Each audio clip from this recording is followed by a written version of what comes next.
దేవునికి స్తోత్రం కలుగుతున్నాయి. ఒకటి ప్రక్షాళన అంటే నిలువెల్లా, రెండవది మరణ పునరుద్ధానాల సాదృశ్యం ముంచుడ బాప్తిస్మంలో కనపడుతుంది. మూడవది అసలు బాప్తిజం అనే పదానికి అర్థమే ముంచుతాను. కాబట్టి ఏది సరైన బాప్తిజం? ఏ నామం సరైన నామం? నాకు తెలిసి వేసునామే అంటారు. తండ్రి యొక్కయు అన్నం మొత్తం రావాలి మొదటి నుంచి. తండ్రి యొక్కయు, కుమారుని యొక్కయు, పరిశుద్ధాత్మ యొక్క త్రియేక దేవుని ఏకనామమైన రెండో నచ్చింది పరిపూర్ణం. ఓకేనా? అప్పుడు త్రిత్వం వాళ్ళ ఫీలింగ్ ఉండదు, ఏసునామం వాళ్ళ ఫీలింగ్ ఉండదు. ఏసునామంలో మొదలంటే అవి నానామం త్రిత్వనామంలో అది కూడా మెన్షన్ చేశాను. ఉండదు. స్తోత్రం. ఇప్పుడు ఏమైనా అర్థమైందో మీకు? నేను ఏమర్థమైంది? రెండు సంగతులు క్లియర్గా చెప్పాను. మొట్టమొదటిది వెళ్ళి ప్రకటించాలి అన్న. ఏం ప్రకటించాలి? సువార్త అంటే యేసు శిలువ మరణ పునరుద్ధానాలను గురించిన సత్యం, అదే సువార్త. రైట్. బైబిల్లో ఎఫెసీ పత్రికలో సువార్తకు మరో నిర్వచనం చెప్పాడు. అదేంటో తెలుసు? అన్ని జనులు యూదులతో కూడా యేసు క్రీస్తునందు సమానులు. యేసు క్రీస్తుకు వెలపట యూదులు లేదు, అన్యులు లేదు. కానీ యేసు క్రీస్తునందు ఇక యూదుడు లేదు, గ్రీసు దేశస్థుడు లేదు, స్త్రీ లేదు, పురుషుడు లేదు, అందరూ క్రీస్తునందు ఈక్వల్ అయిపోయారు బాబు అనేది సువార్త. పౌలు చెప్పాడు ఎఫెసీ పత్రికలో. ఓకేనా? రెండవది, యేసు మన పాపముల నిమిత్తము సిలువ వేయబడి మనం పొందవలసిన పాప శిక్ష తన శరీరమంతా ఆయన అనుభవించి మన పాపముల నిమిత్తం శ్రమపడి మరణము పొంది సమాధి చేయబడి మూడవ నాడు తిరిగి పునరుద్ధానుడై లేచాడు. కాబట్టి ఆయన యందు విశ్వాసం ఉంచిన వారు నశింపక నిత్య జీవం పొందినట్లు దేవుడు కృపానుగ్రహించాడు కనుక రండి ప్రభువునందు విశ్వాసం ఉంచండి, అప్పుడు మీరును మీ ఇంటి వారును రక్షణ పొందుతారు. ప్రజలారా మీకు శుభవార్త. మీరు పాపులు, మీ పాపములను బట్టి మీకు వచ్చేటువంటి శిక్ష నరక శిక్ష. అయితే దాని నుండి దేవుడు మిమ్మల్ని విడిపించడానికి ఆయన ప్రియ కుమారుని శరీరమందు మన పాపములకు శిక్ష విధించి ఆయన యందలి విశ్వాసాన్ని బట్టి మనందరినీ రక్షించడం ఆయన దయాపూర్వక సంకల్పం అయింది. కేవలం ఉచితం ఆయన శుభవార్త. రండి రండి అనే పిలుపు శుభవార్త, సువార్త. ఓకేనా?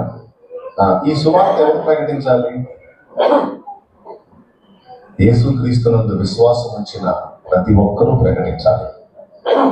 ఇది కేవలం పాస్టర్ల పనిగా. యేసునందు విశ్వాసం ఉంచి ఆయన రక్షణానుభవం పొందిన ప్రతి విశ్వాసి యొక్క నైతిక బాధ్యత నువ్వు తెలుసుకున్న క్రీస్తుని ఇతరులకు పరిచయం చేయాలి. దేవునికి స్తోత్రం. అర్థమైందా? ఇందులో స్త్రీ అని లేదు, పురుషుడు అని లేదు. అందరూ కూడా తెలుసుకున్న సత్యాన్ని ఇతరులకు పరిచయం చేయాలి. మార్కెట్కి పోయి తక్కువ ధరలో చీపురు కట్ట కొనుక్కొస్తే ముందు చుట్టూ నలుగురికి చెప్తా ఉన్నా, ఫలానా షాప్కి వెళ్ళాను, మామూలుగా అంతకుముందు 150 రూపాయలు చీపురు, ఇది నాకు 70 రూపాయలకి దొరికింది. నువ్వు కూడా పెరుగుదైనా నీకు కూడా అంతే రేటు పెరుగుతుంది. నలుగురు వదిలి చుట్టూ చెప్తావు. చీపురు కట్ట విషయంలో వచ్చే లాభం 70 లేదు, 80. చీపురు కట్ట వార్త ఏదేమి చెప్పాను కదా. కానీ చీపురు కట్ట తీసుకున్నా తీసుకోకపోయినా వచ్చే నష్టం లేదు. కానీ ఏసైని తెలుసుకోకపోతే నరకానికి. కానీ ఏం చేద్దాం? చీపురు కట్ట విషయంలో ఉన్న చెత్త యేసుక్రీస్తు సువార్త విషయంలో కూడా. కానీ దేవుడు చెప్పిన ఆజ్ఞ ఏంటంటే, నువ్వు నిజంగా రక్షకుడిని తెలుసుకొని కలుసుకొని ఆయన రక్షణానుభవంలోకి వస్తే ఖచ్చితంగా ఇతరులకు చెప్పకుండా శుభకుండా లేవు. ఇతరులకు సువార్త చెప్పకుండా ఫ్రీగా నువ్వు ఉండగలుగుతున్నావంటే అసలు నరకం ఉందని నువ్వేనమాట. దేవుని ఉగ్రత ఉందని నువ్వేనమాట. స్టాండ్ తీయకున్నప్పుడు బైక్ వేసుకుని అలాగే వెళ్తున్నాడు. నీ బైక్ స్పీడ్ పెంచి వాడిని క్రాస్ చేయాలి, స్టాండ్ తీయాలి. స్టాండ్ తీయకుండా అలాగే వెళ్ళిపోతే వాడు ఎక్కడన్నా వెనక తగిలినప్పుడు పడతాడు, కాలు వచ్చి విరిగింది, రేరుగా ప్రాణం పోయింది. స్టాండ్ తీయకుండా బైక్ నడిపితే. కానీ అసలు యేసుక్రీస్తు తెలుసుకోకుండా చనిపోతే మన ఆత్మ నశించిపోయింది కదా. మరి స్టాండ్ తీయకుండా బైక్ నడిపితే నీ ప్రాణానికి తెగించి మరి వాడిని క్రాస్ చేసి వాడికి చెప్తారు స్టాండ్ తీయకుండా, అంతకంటే డేంజర్ కదా నరకం. కానీ నువ్వు ఇతరులకు సువార్త ప్రకటించలేకపోతున్నావు అంటే కారణం ఏంటో తెలుసా? ఆ నరకం అనేది అంత తీవ్రమైన విషయం కాదనేది నీ ఫీలింగ్. చాలా సంగతులు మనం బైబిల్లో చదువుతాం, వాక్యాల్లో వింటాం, కానీ చాలా వరకు అది నిజమని మనమే నమ్మం. నిజమని మనం నమ్మితే మనం మారు మనసు పొందకుండా ఉండం, బాప్తిస్మం పొందకుండా ఉండం. నిజమని మనం నమ్మితే ఇతరులకు క్రీస్తుని పరిచయం చేయకుండా ఉన్నాం. నా వల్ల కాలేదు.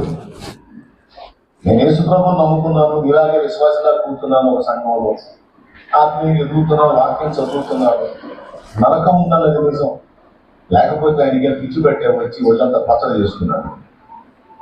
ఒళ్ళంతా తూట్లు ఎందుకు పడిపించుకున్నాడంటే తన బిడ్డలకు పెద్ద ప్రమాదం ఉందని ఆయనకు తెలుసు కాబట్టి మహిమను వదిలిపెట్టి మట్టి లోపల మనిషిగా పుట్టి 33 సంవత్సరాల పైచులకు జీవితం జీవించి చిత్రవాదం అనుభవించి శాపగ్రాహి అయి దారుణమైన పరిస్థితుల్లో కన్ను మూశాడు.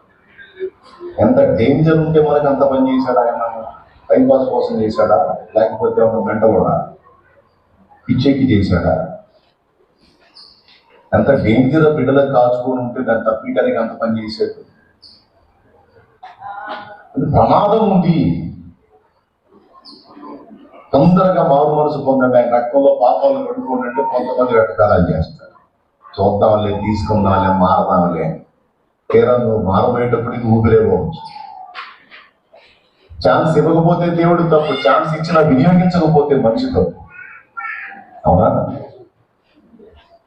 రెండవది, నరకం ఉంది, యేసు సిలువ నిజమని నిజంగా నమ్మితే ఇతరులకు యేసయ్యను పరిచయం చేయకుండా, సిలువను గురించి చెప్పకుండా ఉండటం నీ వల్ల కాదు. కానీ నీ తోటి వారికి, నీతో కూడా జాబ్ చేస్తున్న నీ కొలీగ్స్ కావచ్చు, నీ తోటి పనివారికి కావచ్చు, నీ కుటుంబ సభ్యులకు కావచ్చు, బంధుజనులకు కావచ్చు, యేసయ్య సువార్తను చెప్పకుండా అలా ఫ్రీగా తిరుగుతున్నావు అంటే నేను చెప్పనా, అసలు నరకం ఉందని నువ్వే నమ్మట్లా. ఒకవేళ ఉన్నదంత డేంజర్ కాదని నువ్వు నమ్ముతున్నావు, అందుకే వాళ్ళకి ఊరికి చెప్పడతాము. అది నిజంగా డేంజర్ అంటే స్టాండ్ దిగిపోతేనే వెంటబడి చెప్తాడు, చీపురు గట్ట సువార్త చాలా చెప్తాడు. మరి యేసయ్య గురించి ఎందుకు చెప్పు అంటే చీపురు కట్టుకున్న ఇంపార్టెన్సీ నరకం విషయంలో ప్రజలకు లేదని నువ్వు అనుకుంటున్నావు, అందుకే చెప్పలేవు.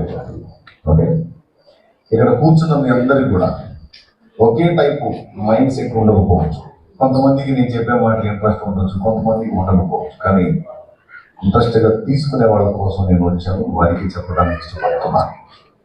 దయచేసి జాగ్రత్తగా తీసుకుని. Okay, right. నంబర్ 1 ఏం చెప్పాడు?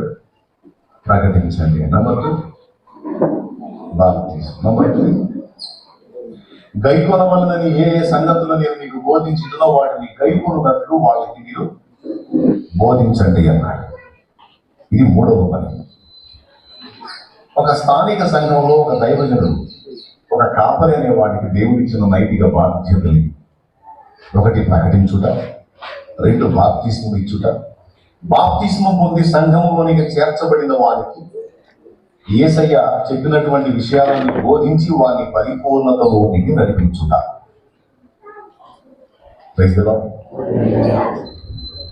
నా దగ్గరకు వచ్చినటువంటి బిడ్డలకి ఈ 3 విషయాలు నేను చేస్తాను.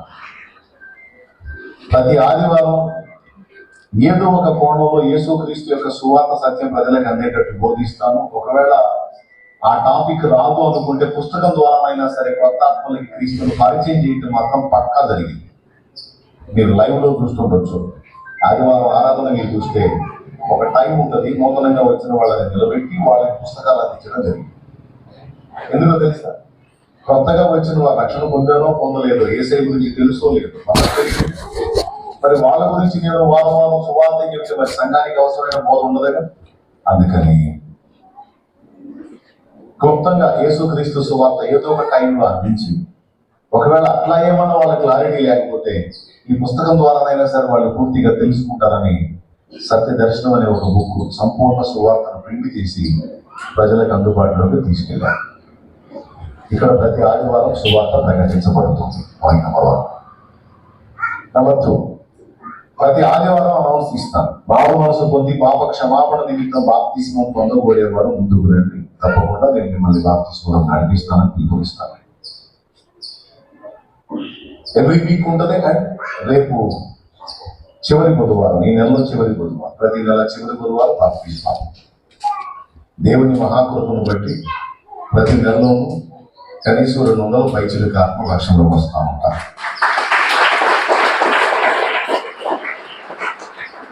అంతేనా?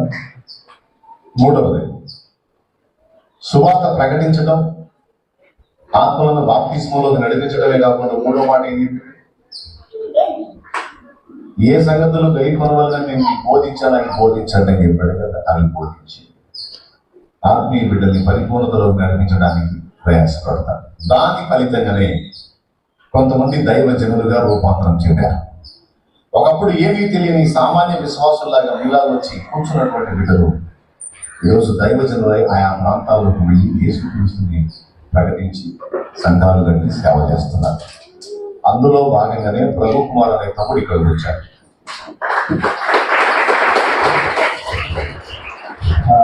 ఈ మొక్క చెప్పడానికి ఇంత పునాది వేయాల్సి వచ్చింది. దేవునికి స్తోత్రం కలిగినగా అర్థమైందా? అందులో భాగంగానే ప్రభు కుమార్ అనే తమ్ముడు ఒకప్పుడు ఏమీ తెలియదు, అన్నిడు మీలాంటి వాళ్ళ ద్వారా సత్యదర్శనం ద్వారానే కనెక్ట్ అయినట్టున్నాడు. ఆ పుస్తకం అతనికి అందింది, అది చదివాడు, సువార్త అర్థమైంది, రక్షణలోకి వచ్చాడు, ఆత్మీయంగా ఎదిగాడు. తర్వాత మరి మనం తెలుసుకుని ఉపదేశాన్ని పొంది అతడితో ఆగిపోకుండా ఇతరులు కూడా క్రీస్తుని పరిచయం చేసే బాధ్యత మన మీద ఉంది కదా అని ఇచ్చిన పిలుపు లోబడి ఆత్మీయతను, భక్తిని నేర్చుకొని ఈ ప్రాంతానికి వచ్చాడు. 2 ఏళ్ల క్రితం వచ్చి ప్రయాసపడితే ఇప్పటికీ ఒక 20-25 మంది ఆత్మీయంగా దేవునికి కనెక్ట్ అయ్యి ఒక చిన్న పరిచర్య, అది కూడా ఒక అద్దె హౌస్ లో మొదలుపెట్టి జరిగిస్తున్నాడు. ఇది నాకు సంతోషం. ఎందుకంటే ఒక కాపరిగా నేను ఉన్నాను. నా దగ్గరికి వచ్చినటువంటి బిడ్డల్ని ఆత్మీయంగా నేను ప్రోత్సహించకపోతే ఒక సేవకుడు లేవడు. ఒక సేవకుడు లేచాడు అంటే ఆ దిశగా ఉపదేశం నడిచింది అని అర్థం. ఓకేనా? ఒక్కడేగా వందలాది మంది దైవజనులు లేచారు, దైవజనురాలు లేచారు. ఆడపిల్లలు నిలబెట్టినా కూడా వాక్యం చెప్తారు. ప్రార్థన చేయండి, వెలుగులు తిరగదు. దేవుని గురించి ప్రకటించంటే నా వల్లే అందరూ ఎదురుముఖం వేసుకొని చూడరు. చెప్పు వాక్యం అని ప్రకటించాల్సిందే చెప్తారు. 3 ఆడపిల్లలు కలిసి దాదాపు 1100 మంది ఆత్మల రక్షణలో నడిపించారు.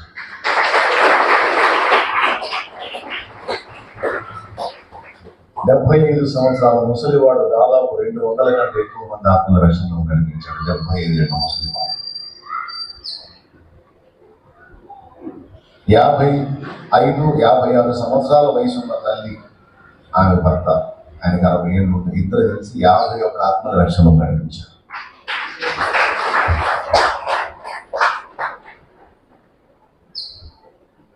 ఏ ఒక్కరు కూడా ఆత్మను రక్షించుకున్నవారు వాళ్ళ కష్టం వాళ్ళు చేసుకుంటానే, వాళ్ళ చాకిరి వాళ్ళు చేసుకుంటానే, రాత్రి వాళ్ళు ప్రయాసపడతారు.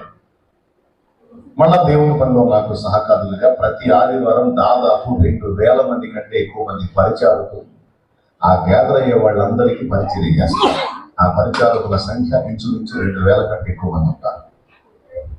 అంటే మీకు అర్థం కాదు, వాలంటీర్స్ అంటారు కదా. నేను ఇంచులకు చెప్పట్లా, మీకు వీడియోలు తెలుసు, అక్కడ కూడా వచ్చి చూశారు. ఇదంతా బిల్డప్ కోసమో లేకపోతే ఏదో ఓవర్ యాక్షన్ చేయడానికి చెప్పట్లా. జగమెరిగిన బ్రాహ్మణునికి జంధ్యం ఎలా అని మీకు అందరికీ తెలిసి నేను ఎచ్చులు పెడితే అర్థమే ఉంది. అందుకోసం కాదులే. కానీ ఉపదేశం విన్నప్పుడు వ్యక్తులు ఎలా తయారయ్యారు అనే ఫలాన్ని చూసుకోకపోతే కాపరి తన పనిలో ఫీల్ అయినట్టు. కానీ నాకు ఆ పరిస్థితి కాకుండా దేవుడు అది పాస్ అయ్యేటట్టు చేశాడు. ఉపదేశం విన్న వాళ్ళలో 1,000 మంది పరిచారకులు అయ్యారు, 100,000 మంది సేవకులు లేచారు. సామాన్య విశ్వాసులుగా ఉన్న వాళ్ళు సైతం ఇతరులకు ప్రకటించి ఆత్మలను రక్షణలోకి నడిపించారు. ఇలాగున్న అందరూ కలిసి కష్టపడ్డందున అనతి కాలంలో అంతమంది దర్శనం నడిపించడం సాధ్యమైంది. అలా జాగ్రత్తగా వినండి. పిల్లలు మీ మనసుని డిస్టర్బ్ చేసే అవకాశం అస్సలు పట్టించుకోవద్దు. వాళ్ళు జాగ్రత్తగా వినండి. నా పాపం మరి పిల్లతల్లు ఉన్నారు. ఏం చెప్పుకొచ్చాను నేను ఇప్పుడు?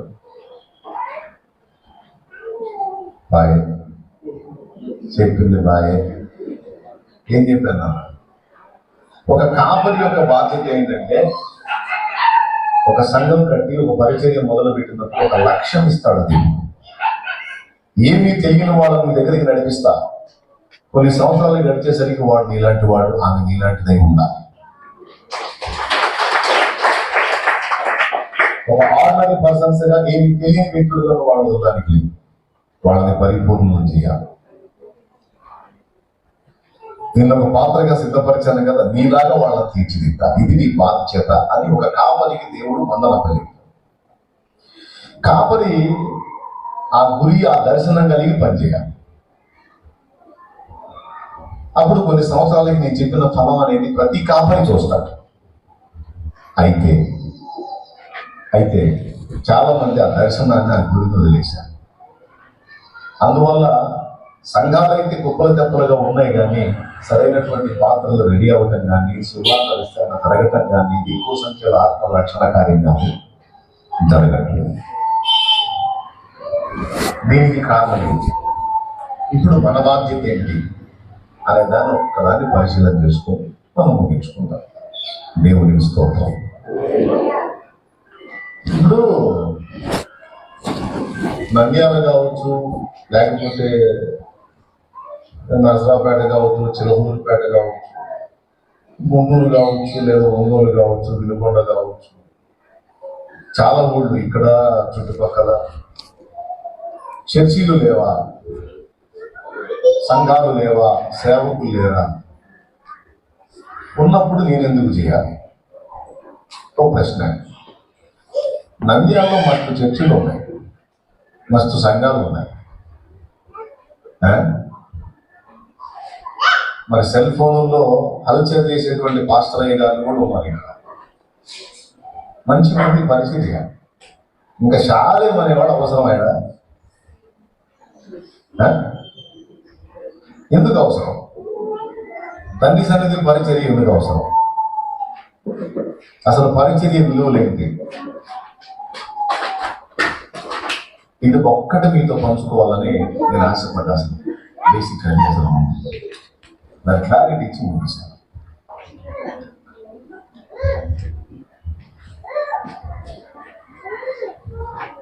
ఒక స్థానిక సంఘంలో అది అజయ్ నువ్వన్నా తీసుకురావాడిని, బయటికి కూడా తీసుకున్నాడు, ఆడించురా, వాళ్ళందరం చేయవచ్చు నేర్చుకోలేదు. వాడు మొత్తం దున్నేస్తున్నాడు, దేవుడు తీసుకుపోతున్నాడు. నాకు కూర్చోండి, కూర్చోండి, వాక్యం ఎత్తుకుంటాడు. జాగ్రత్త వినండి.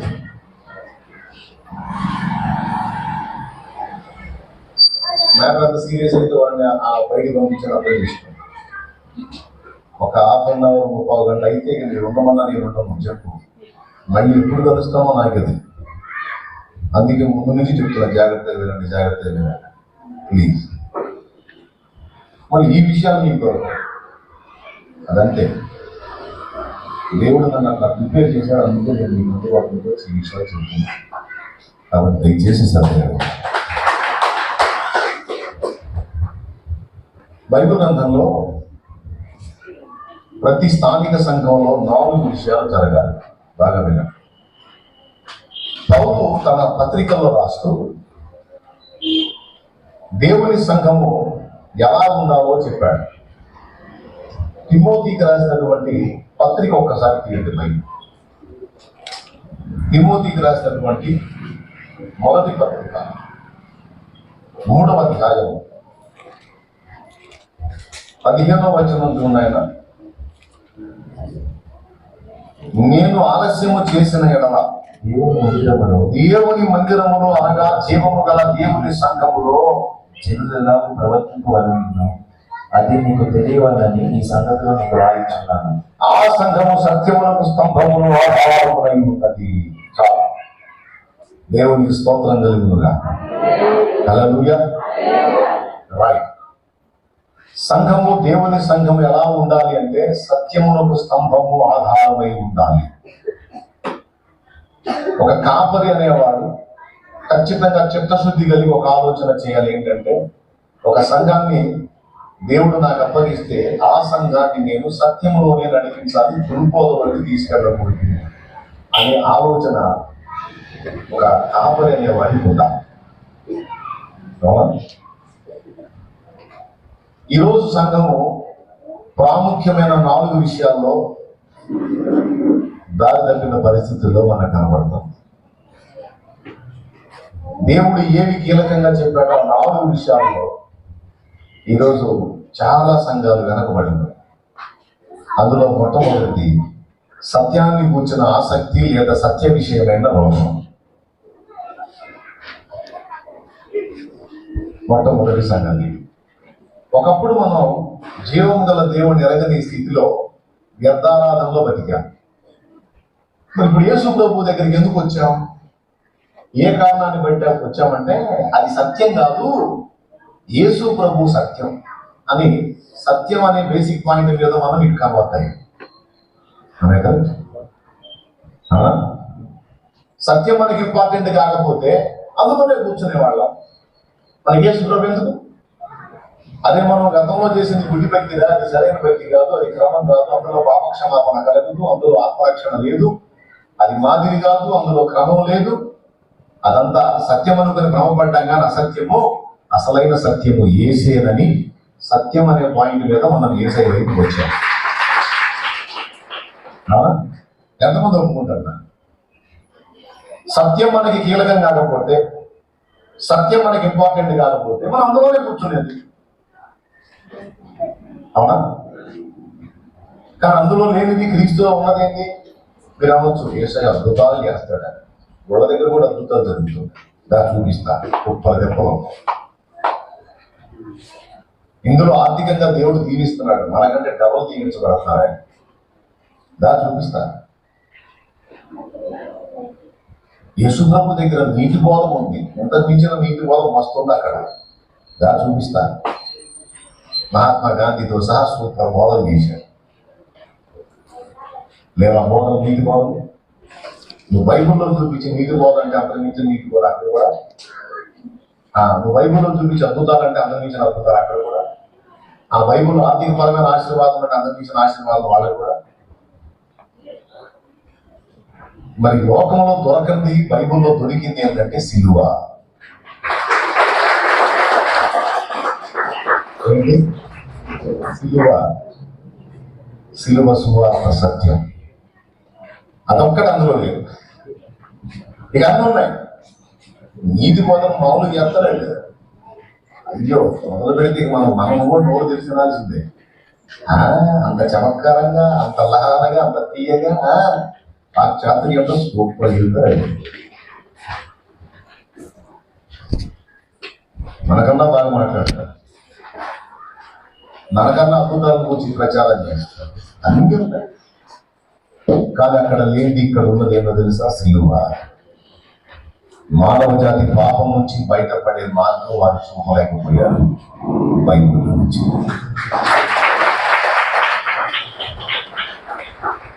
సమస్యల గురించి అన్ని మత గ్రంథాలు చెప్పాయి, కానీ పరిష్కారం మాత్రం బైబిలే చెప్పింది.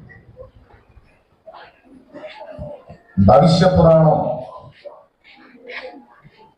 ఆ పురాణం, ఈ పురాణం అని అష్టాదశ పురాణాలని మొత్తం 18 పురాణం. అందులో గరుడ పురాణం ఒకటి.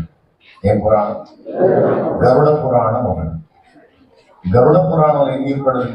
ఆది అయిన మానవుడు చచ్చిన తర్వాత యమభటుల చేత యమలోకానికి తీసుకెళ్ళబడి అక్కడ జడ్జిమెంట్ పొంది ఆ తర్వాత వాడు చేసిన పాపాలకి రకరకాల శిక్షలు ఉంటాయంట. వైతరణి నది అనేది అగ్ని నది, కుంభీపాక నరకం, అలాగే అందులో రకరకాల శిక్షలు. తాగుబోతుడికి ఒక శిక్ష, వ్యభిచారికి ఒక శిక్ష. వ్యభిచారికి ఏం శిక్ష తెలుసా? కాలుతున్నటువంటి లోహముతో చేయబడినటువంటి స్త్రీ మూర్తిని వాడు ఆలింగనం చేయాలి. గరుడ పురాణంలో శిక్ష చెప్పాడు.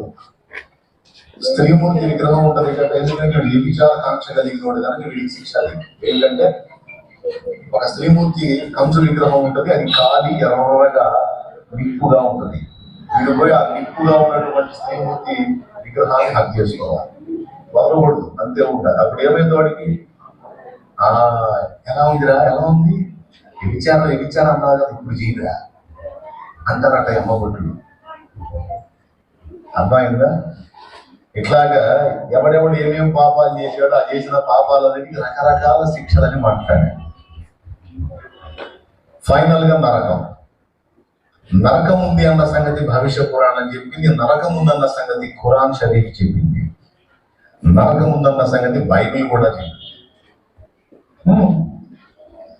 మనుషులు ఒక్కసారి మృతి పొందవలనేది నియమింపబడినట్టు తర్వాత తీర్పు జరుగునన్నాడు. హెబ్రీ పత్రిక 9:27. మనుషులు ఒక్కసారి మృతి పొందవలనేది నియమింపబడినట్టు తర్వాత తీర్పు జరుగును. ప్రసంగి గ్రంథం 12:7. మన్నది వెనకటి వల్ల మరలా భూమికి చేరును, ఆత్మ దాన్ని దయచేసిన దేవుని యొద్దకు మరల పోగును అన్నాడు. ఎందుకు పోతుంది అంటే తీర్పు కోసం పోతుందట. తీర్పు అయిన తర్వాత ఎక్కడికి పోతుంది? ప్రభువే చెప్పాడు, నరకమున వారి అగ్ని ఆరదు. నరకం ఉందని బైబిల్ చెప్పింది, నరకం ఉందని గరుడ పురాణం చెప్పింది, నరకం ఉందని ఖురాన్ షరీఫ్ కూడా. మరి ఇప్పుడు నరకం నుంచి బయటపడాలంటే మార్గం ఏంటి? నరకం నుంచి బయటపడటానికి మనం గతంలో నమ్మినటువంటి మత విశ్వాసాలు రకరకాలు ఉన్నాయి. ఏదో చేసిన పాపానికి ప్రాయశ్చిత్తంగా అలా స్వామివారికి ఏదో కొంచెం అర్థం చేస్తే అది తీసేసుకొని దేవుడు మనం వదిలేస్తాడు అనే సిద్ధాంతం సంవత్సరాలుగా మనం ఫాలో అయ్యాం. నేను కూడా అదే ఫాలో అయ్యాను. ఆకు పూజలు, వాచన, తైలాభిషేకం, నైవేద్యం, పాలాభిషేకం, పుష్పాభిషేకం, మూర్తి పచ్చన, శాస్త్రార్చన, కుంకుమార్చన, కుంభాభిషేకం, స్నానం, గోదానం, భూదానం, అన్నదానం, వస్త్రదానం, జపం, తపం, వ్రతం, మండల దీక్ష, అగరబత్తి, నవరహారలు కూడా దాని పెద్ద కృప. మనం చేసిన పాతకాలన్నిటి నుంచి బయటపడటానికి దేవుడికి మనం పెట్టేటువంటి కాంక్ష. చేసిన పాపం మోతాదుని బట్టి మనం కొంచెం రోజు పెంచిస్తే కన్విన్స్ అయిపోతాం. నాకు వచ్చిన డౌట్ ఏంటంటే ట్రాఫిక్ కానిస్టేబుల్కి తేడా. లైసెన్స్ లేకుండా రాంగ్ రూట్ లో వచ్చి 100 రూపాయలు చేతులు పెడితే అక్కడ అందరూ అన్నలే మన మనకి పోలీసు వాడు కోపం వచ్చిందంట. స్తోత్రం. ఇప్పుడు నేను ఏం మాట్లాడినా అందరూ నాకు అనుకుంటూ వస్తున్నారు. వచ్చి మనం ఊళ్ళో మ్యారేజింగ్ డాక్స్ హడాలి దేవుని స్తోత్రం కలుగుతుంది. ఇప్పుడు నేను ఏం మాట్లాడితే ప్రతపడి రాదనుకుంటే వాళ్ళు వస్తున్నారు. మా వాడు మంచి చూడని చెప్పాను అంటే నేనే నా చెడిపోయిన కూడా వస్తున్నాను. వాళ్ళు పరిశుద్ధులు రాని నీతిమంతులు వాళ్ళు ఎట్టబడితే అట్లా ఉన్నారు. అంటే మేమైనా గాల్లో అనుకుంటూ వచ్చేది. మరి నేను అల్లేదా రాలేదంటే కాదు, నువ్వు అన్నీ అన్నాను. నేనేం చేసి దేవుడికి స్తోత్రం అట్లా అయిపోతుంది గొడవ. అయినా పర్వాలేదు, వెనకడికి ప్రసక్తిలే.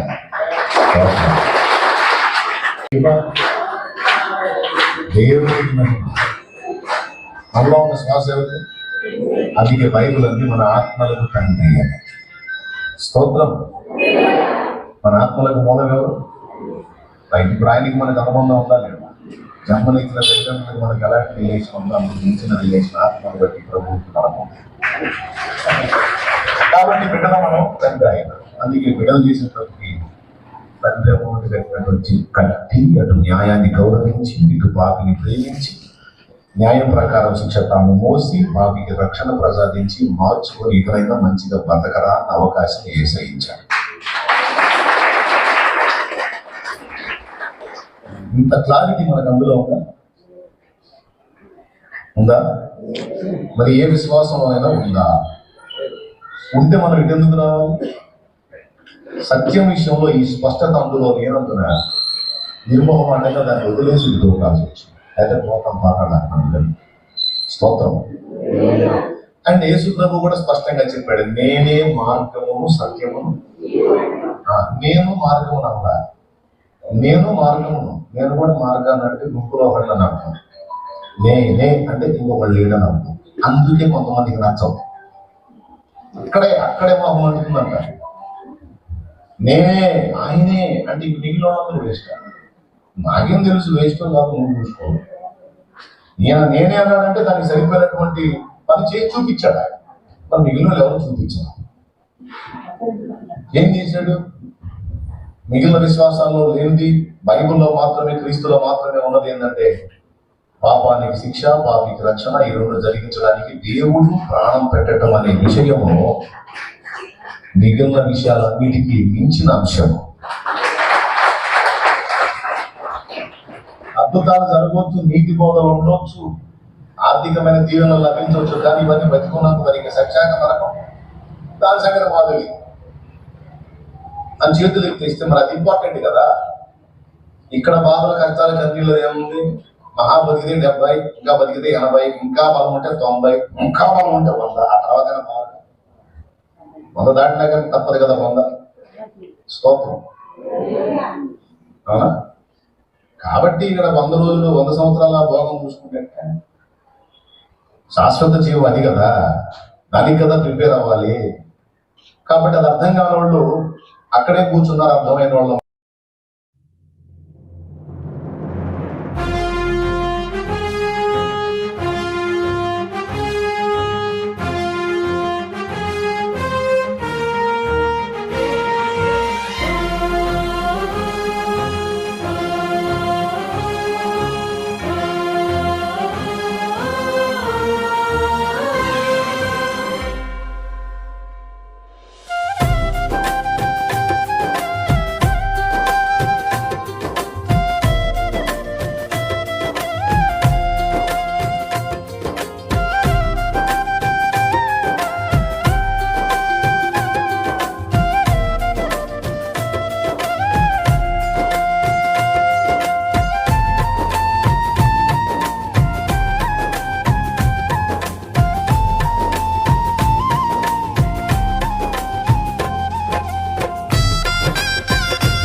సైన్యములకు అధిపతి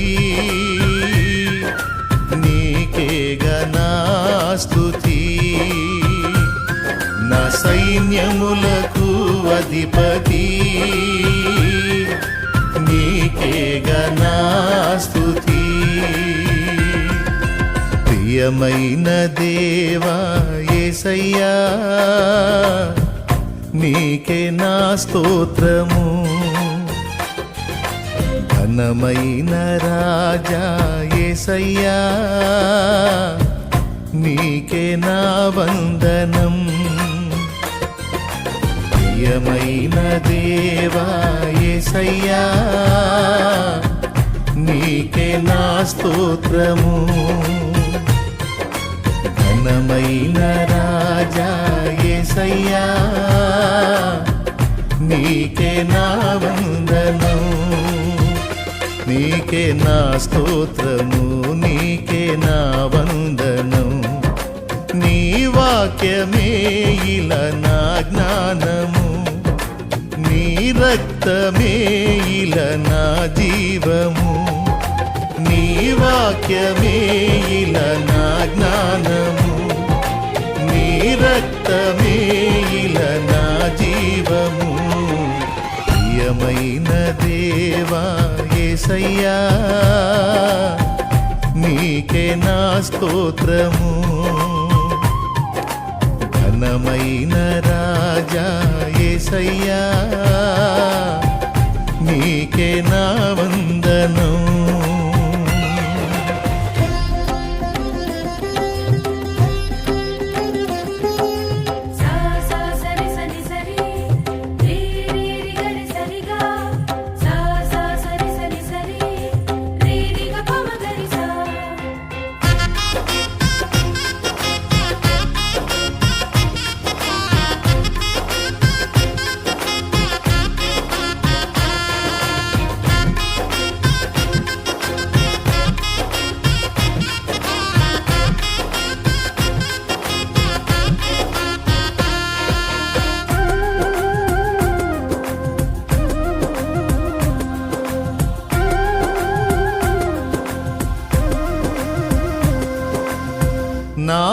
పక్షమును నీవు వహించి మూర్ఖుల నోళ్ళు మూయించినావు.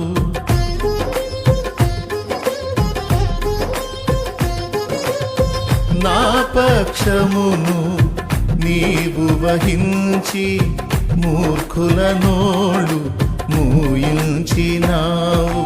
వీరుడవై నీవు నాకుండగా, వీరుడవై నీవు నాకుండగా, నేనేల భయపడుదును, నాకింక దిగులేలను. నేనేల భయపడుదును, నాకింక దిగులేలను.